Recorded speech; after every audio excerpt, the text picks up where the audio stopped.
Time for another happy studying session with Mometrix Academy.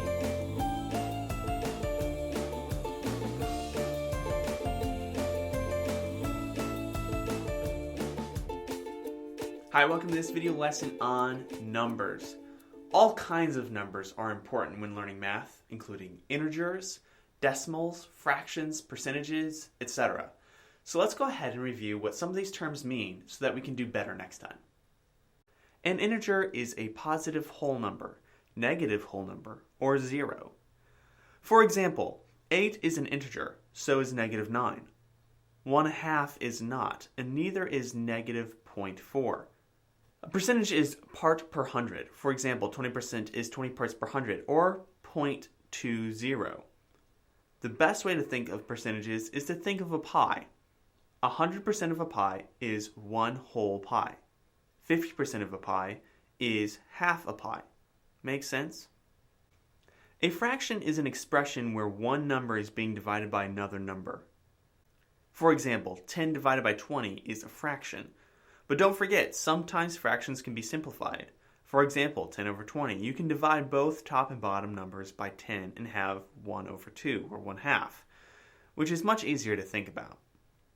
All rational numbers can be written as a positive or negative whole number, or zero, being divided by another positive or negative whole number.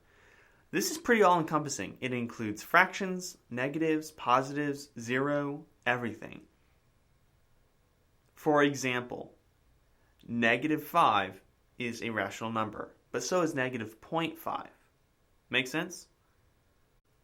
A decimal contains a whole number, or zero, and a portion of the whole number which is to the right of the decimal point. For example, 20.53 is a number in decimal form, 20 to the left of the decimal, and 53 to the right.